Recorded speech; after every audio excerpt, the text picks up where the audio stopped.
selamat datang di channel 24 Digitalks di episode Talking to Seven. Pada kali ini kita akan melakukan podcast untuk teman-teman sekalian tentang dialog. Apa sih dialog itu? Digital innovation and adaptable learning for optimized growth.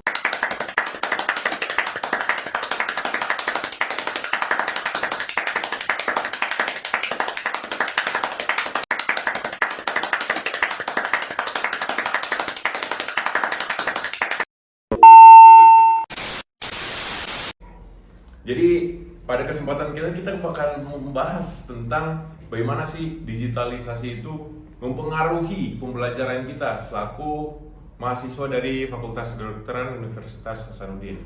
Nah, jadi dialog ini itu juga merupakan salah satu penugasan POA dari BSLT 2 2025 yang akan membahas tentang perkembangan teknologi yang mempengaruhi pembelajaran kita. Nah, jadi saya Muhammad Fatih Fadila, bisa dipanggil Fatih dengan NIM akhiran 228. Pada kesempatan kali ini saya dari kelompok 27 akan membahas tentang pembahasan tadi untuk tugas podcast kita. Jadi sebelum kita mulai pembahasannya, mending kita perkenalan dulu gak sih teman-teman? Mungkin bisa dimulai dari siapa yang mau? A few minutes later. Puja, mungkin Puja duluan. Halo semuanya, perkenalkan nama saya Sahala Puja Amira, biasa dipanggil Puja dengan NIM C0112411057. Saya berasal dari kelompok 27 BSLT 2 2025. Halo teman-teman, perkenalkan nama saya Siti Fatia Zahra, biasa dipanggil Fatiha dengan NIM C0112411025 dari kelompok 27 BSLT 2 2025. Halo semuanya, perkenalkan nama saya Akila Nur Fatima, biasa dipanggil Akila dengan NIM channel 11241042 dari kelompok 27 BSLT 2 2025. Halo semuanya, perkenalkan nama saya Agnia Aura Insani, akrab disapa Agni dengan NIM channel 11241233 dari kelompok 27 BSLT 2 2025. Halo teman-teman dan kakak-kakak semuanya, perkenalkan saya Kosar Magdis dengan NIM C0112411270 dari kelompok 27 BSLT 2 2025. Halo semuanya, perkenalkan nama saya Fatimah Zahratsil, biasa dipanggil Zahra dengan NIM C0112411218 dari kelompok 27 BSLT 2 2025. Halo teman-teman, perkenalkan nama saya Marstia Johandi dengan NIM C0112411156 dari kelompok 27 BSLT 2 tahun 2025. Halo semua, perkenalkan saya Saskia Wulandari, akrab dipanggil Kia dengan NIM C01241267 dari kelompok 27 BSLT 2 2025. Halo teman-teman, perkenalkan saya Zaskia Izani Malansyam, akrab disapa Izani dengan NIM C01241068 dari kelompok 27 BSLT 2 2025. Oke, jadi kita sudah selesai perkenalan. Mungkin kita langsung saja untuk mempersingkat waktu, kita melakukan pembahasan. Oh my god! Wow! Yang pertama kita bahas sebenarnya apa sih itu inovasi digital dalam pembelajaran. Mungkin kita bisa mulai dari Izani, silakan Izani. Nah, kalau misalkan inovasi digital dalam pembelajaran, Fatih, yang pertama terlintas di benak kita tuh pas teknologi. Nah, seperti yang kita ketahui itu, inovasi digital dalam pembelajaran itu bagaimana kita menerapkan sistem pembelajaran kita untuk yang meningkatkan efektivitas serta efisiensi yang berkaitan sama teknologi. Nah, kalau misalkan kita pikir-pikir nih, sekarang kan kita belajar sudah rata-rata pakai AI.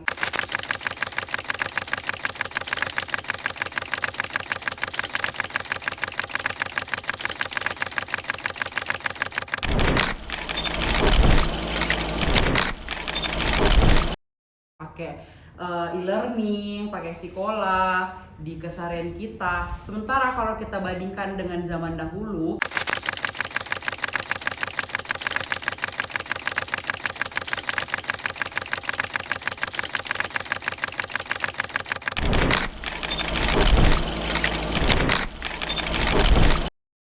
itu ketika kita mau mencari informasi atau sesuatu itu kita harus search dulu di perpustakaan, dan itu kan memakan waktu yang banyak banget ya. Nah jadi dari hal sekecil itu aja kita sudah bisa mengerti bahwa inovasi digital ini dalam pembelajaran itu sangat membantu kita, dan terutama dalam mengefisiensikan waktu kita. Benar banget Izani. Nah, di perkuliahan kita ini di Fakultas Kedokteran Universitas Hasanuddin kita sudah mulai menggunakan Learning Management System atau yang bisa kita sebut LMS.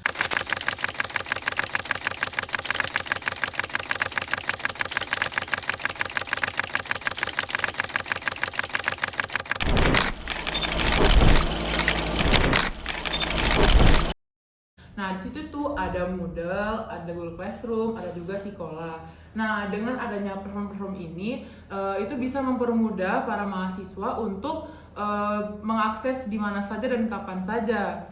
Lalu, ada lagi teknologi yang namanya AI Tutor. Nah, AI Tutor ini biasanya dia merekomendasikan bagaimana sih kita tuh pembelajarannya tuh yang cocok tuh bagaimana. Nah, dengan adanya semua teknologi, itu bisa membuat pembelajaran kita bisa menjadi lebih efisien. Nah, jadi kita sudah mendengar dari poinnya Izani sama Puja. Nah, dari saya rangkum nih, mereka udah membahas bagaimana sih teknologi itu mempengaruhi pembelajaran kita. Jadi misalnya ada Sekolah, ada Learning, Moodle, Google Classroom, dan lain-lain toh. Nah, di sini mereka bilang kalau itu sangat penting dan itu sangat mempermudah dan mengefektifkan pembelajaran di Fakultas Kedokteran kita ini. Nah, selanjutnya kita bakal membahas tentang sebenarnya apa sih itu adaptable learning dan juga kenapa itu sangat penting bagi kita di masa sekarang ini. Mungkin kita langsung mulai saja dari Kia. Silakan Kia. Baik, jadi apa sih adaptable learning atau pembelajaran adaptif itu? A few minutes later. Nah, adaptable learning ini adalah sebuah metode belajar di mana metode belajar ini menyesuaikan sesuai dengan keinginan setiap individu. Nah, terus kenapa sih ini penting banget? Kita semua tahu bahwa metode pembelajaran setiap orang itu berbeda-beda. Ada yang lebih suka visual, lebih suka menonton secara langsung, ada juga yang lebih suka dengan audio, bahkan ada yang lebih nyaman dengan praktik langsung. Beautiful day to be with you. It's a beautiful day to be with you. Oh, when I see your face, it's true. The skies are bright blue. It's a beautiful day to be with you. Nah, dengan adanya adaptable learning ini, setiap individu bisa menyesuaikan metode pembelajarannya sesuai dengan keinginannya masing-masing. Jadi pembelajarannya juga bisa menjadi lebih efektif. Nah, benar banget Kia. Misalnya saya kasih contoh 2 aplikasi, ada Duolingo sama Khan Academy.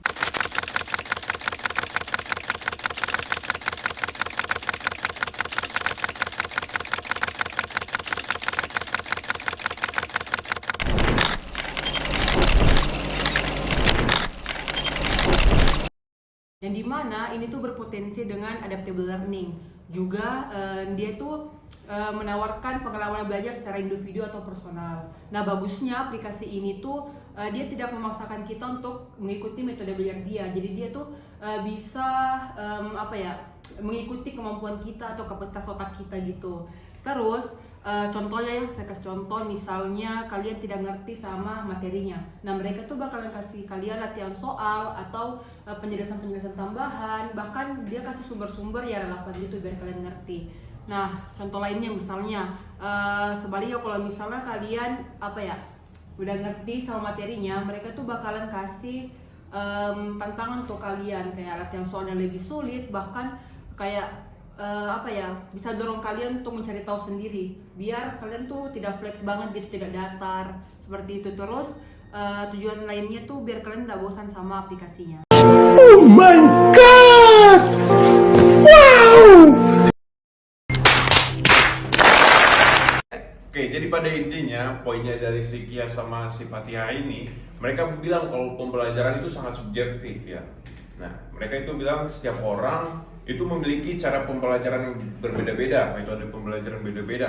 Ada yang suka mendengar, ada yang suka melihat, sama ada yang suka mempraktekkan langsung misalnya. Nah, dari poinnya Fatihah tadi udah disimpulkan atau dicontohkan ada 2 aplikasi, misalnya Duolingo sama Khan Academy ini. Nah, di aplikasi itu A few minutes later. jadi mereka akan belajar secara bertahap dari poin yang paling mudah hingga yang paling susah.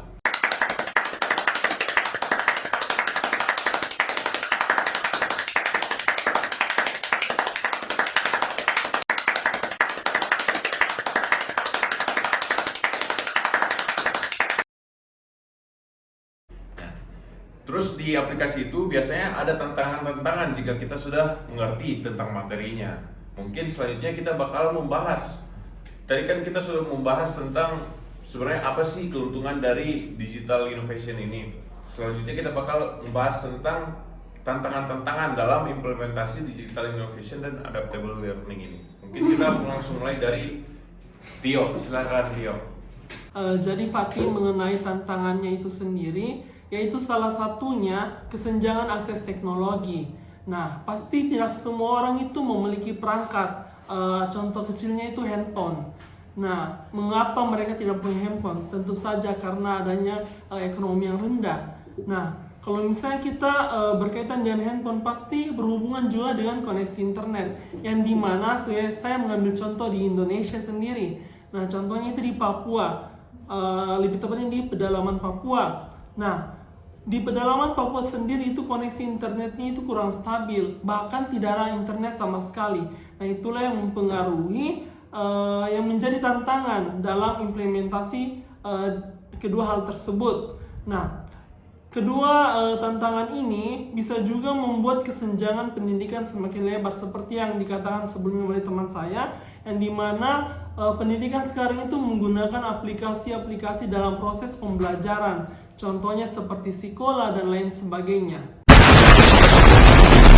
Nah, selain dikatakan oleh Tio, ada juga tantangan lain seperti tantangan adaptasi. Saat ini, terutama guru ataupun dosen belum terbiasa dengan pembelajaran digital. Nah, solusinya yaitu kita bisa melakukan pelatihan ataupun memberikan motivasi kepada guru-guru untuk terbiasa menggunakan pembelajaran digital. Nah, ada juga tantangan lain seperti motivasi siswa itu berkurang dengan pembelajaran yang tidak bertatapan langsung dengan guru.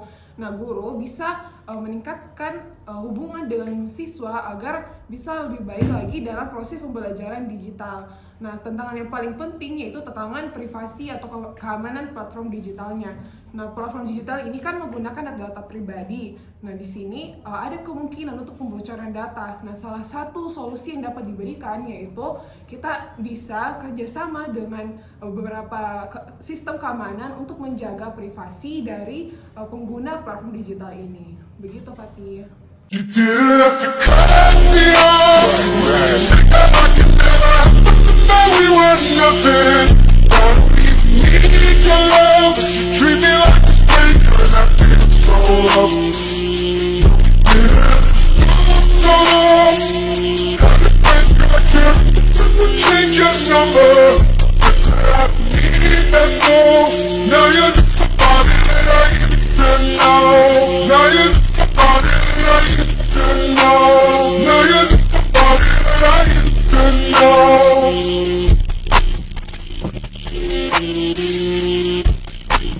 Oke, jadi yang seperti dikatakan Tio dan juga Akila, kita sudah melihat ada beberapa tantangan. Misalnya yang pertama itu adalah kesenjangan infrastruktur internet. Nah, dicontohkan oleh Tio tadi di bagian Papua sana. Di sana dikatakan Tio kalau di sana tuh nggak ada akses internetnya, kan? Terus selanjutnya ada adaptabilitas dari guru dan juga dosen. Mungkin guru-guru itu masih sering menggunakan metode konvensional, jarang menggunakan teknologi digital seperti saat ini.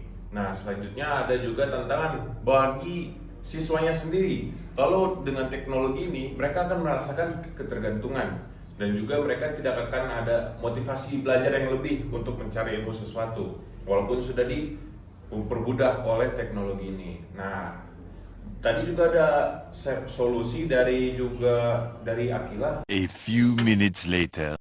Nah, solusi dari Akila tadi dia mengatakan kalau nanti ada guru dan juga dosen yang dilakukan pelatihan agar mereka lebih dapat beradaptasi tentang teknologi ini. Nah, selanjutnya kita bahas tentang solusi yang lain-lainnya dari teman-teman kita. Mungkin kita mulai langsung saja dari Zahra. Silakan Zahra. Nah, solusi menurut saya Fatih, seperti diadakannya harus adanya pemerataan akses digital. Pemerintah dan juga institusi pendidikan harus bisa bekerja sama untuk membuat semua orang bisa mengakses fasilitas belajar berbasis teknologi. Nah, misalnya seperti diadakannya hotspot gratis di kampus dan juga bantuan teknologi bagi mahasiswa yang membutuhkan. Setuju banget dah sama solusi dari Zahra.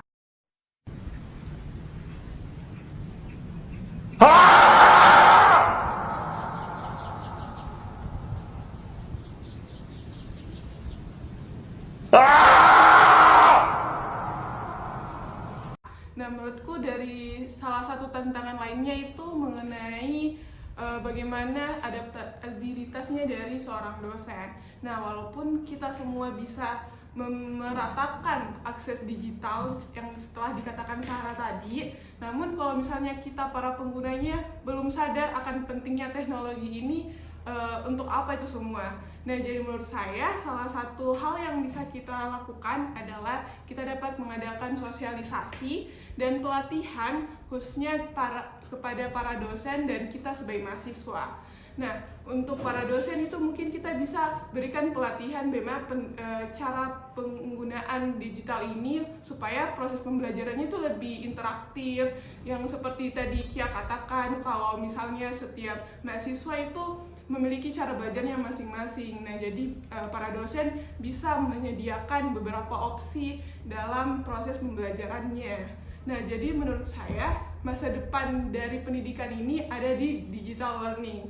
Nah, jadi bagaimanapun kita sebagai mahasiswa harus siap beradaptasi dengan perubahan digital ini. Mungkin kalau saya itu saja solusinya, Fatih. Nah, tadi dikasih solusi sama Zahra sama Agnia. Tadi kita udah bilang kalau infrastruktur itu belum merata di seluruh Indonesia. Dikasih solusi sama Zahra, peran pemerintah itu sangat penting. Misalnya dikasih hotspot gratis di setiap kampus dan juga diberikan perangkat bantuan oleh pemerintah. Selanjutnya ditambahkan oleh Agnia itu adanya pelatihan oleh dosen-dosen dan para guru-guru agar mereka lebih bisa adaptasi terhadap teknologi ini. Nah, selanjutnya mungkin kita bertanya nih, sebenarnya lebih bagus mana sih adaptasi kepada teknologi baru atau kita lanjut saja ke konvensional yang awal? Ada yang mau berpendapat teman-teman? Mungkin dari Izani, silakan. Nah, kalau menurut saya nih Fatih, mengenai yang mana sih yang lebih bagus kita gunakan, teknologi yang baru kita melangkah lebih lanjut atau kita ke belakang saja konvensional. Kalau menurut saya pribadi sih pasti lebih menguntungkan melangkah selangkah lebih maju ataupun berkali-kali lebih maju ya, karena seperti yang kita ketahui AI itu sangat membantu pertama. Terus tadi juga mengenai masalah-masalah infrastruktur, pemerataan infrastruktur itu sudah dijelasin tadi kalau misalkan itu harus dengan support yang lebih oleh pemerintah. Terus mulai dari bagaimana kampus-kampus bisa memberikan hotspot gratis dan segala macam. Menurut saya itu hal-hal yang simpel tapi bermakna untuk mengefektifkan pembelajaran di mahasiswa ya, terutama kita sebagai Gen Z ini. Kalau menurut kalian gimana? Tapi kalau menurut saya sendiri sih mending kita secara konvensional aja, walaupun dengan semua solusi yang tadi Izani tawarkan, tapi secara kesiapan baik itu infrastruktur atau mungkin pelajar dan pengajarnya juga itu belum siap, jadi mending kita stay kayak gini dulu aja deh. Kalau saya sih kurang setuju karena sekarang itu teknologi semakin berkembang. Kalau kita tidak mengikuti teknologi yang sudah ada, kita itu bisa menjadi negara tertinggal. Derajat negara kita bisa berturun lagi dari negara berkembang. Nah, sekarang kita itu anak-anak sekarang, Gen Z sekarang itu sangat penting untuk mempelajari teknologi. karena teknologi ini selain di dunia persekolahan atau perkuliahan nanti, di dunia kerja pun nanti teknologi ini sangat dibutuhkan. Nah, kalau kita tidak belajar dari sekarang, bagaimana nanti kita di dunia pekerjaan? Menurut saya sih begitu. Jadi kalau konvensional itu mungkin masih bisa dilakukan, tetapi tidak mengabaikan pembelajaran digital sekarang. Kalau saya sih begitu.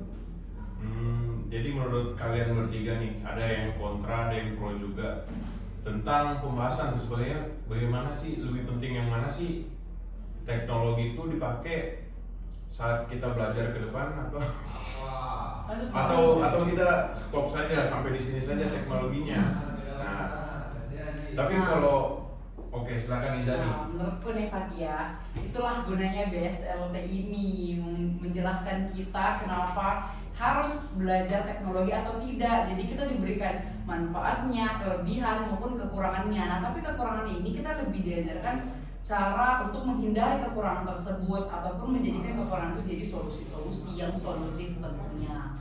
Nah, di BSLT ini kita banyak dimension mengenai solusi ya. Jadi tentunya kedepannya bisa kita kembangkan pikiran kita kalau ternyata berasal dari hal-hal kecil itu bisa kita jadikan solusi, kita perbaiki biar negara kita tuh tidak cuma berkembang tapi bisa jadi negara maju. Itu sih. Oke, jadi pada intinya kita kembali ke pribadi masing-masing ya. Kita kembali ke pribadi masing-masing. Ada yang bisa memanfaatkan dengan baik, sedangkan ada juga yang memanfaatkan dengan buruk. Misalnya kayak melakukan penyebaran hoax dan lain-lain tentang teknologi ini. Jadi itu kembali ke preferensi masing-masing teman-teman. Mungkin selanjutnya kita langsung ini ya, menarik apa ya, pertanyaan. Kita pertanyaan terakhir nih dari Kausar. Kita tanya, sebenarnya teknologi apa sih yang paling membantu dalam kehidupan kita sehari-hari? Menurut kamu apa, Kausar? Nah, menurut saya itu pertanyaan yang menarik. Nah, Fatih,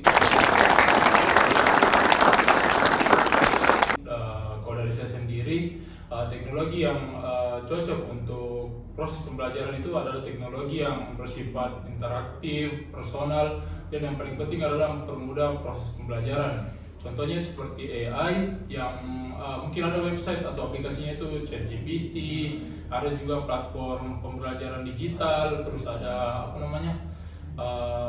flashcard digital dan catatan digital yang dapat membuat proses pembelajaran itu menjadi lebih efektif tentunya.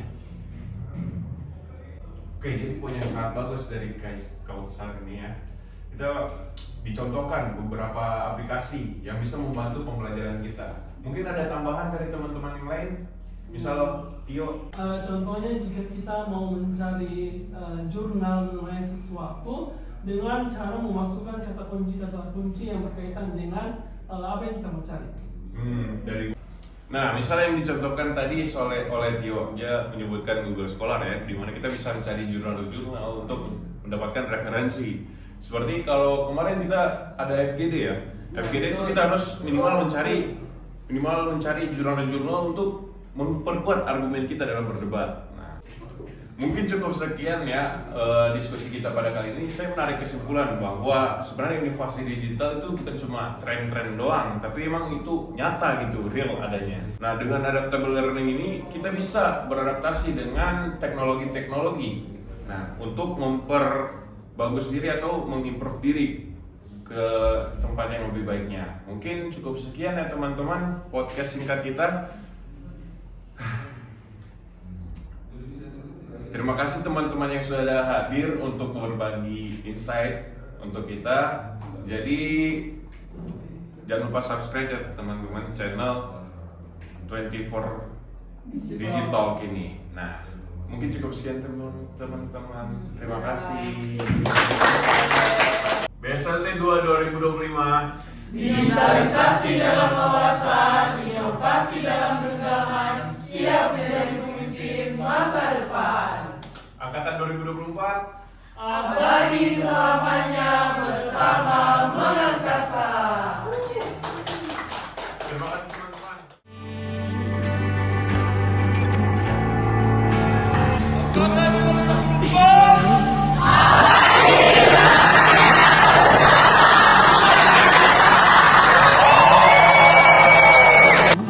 Untuk sementara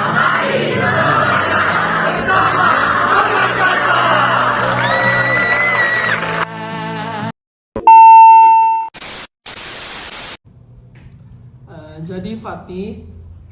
Kenapa jadi Fatih? Ini Fatih siapa ya? Berbalik kita lagi. Kayak Scooby-Doo aja. Ya, jadi Fatih, mengenai tantangan dalam implementasi digital innovation dan adaptable learning ini, jangan ketawa. Ini ketawa. Nah, kita pasti tahu satu Kementarki. Apa masalahnya sih? Melihat infrastruktur ini belum siap untuk saat ini. Kesiapan kita belum siap dalam data aku bilang. Mungkin ada tambahan dari teman-teman yang lain. Misal Tio mau?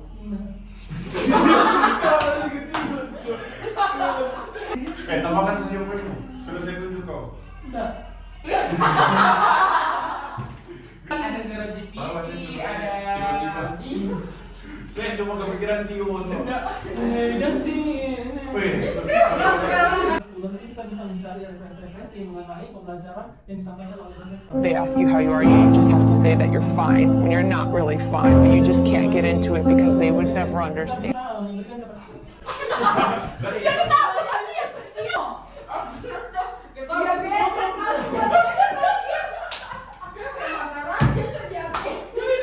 nah, misalnya yang dicopot anjing.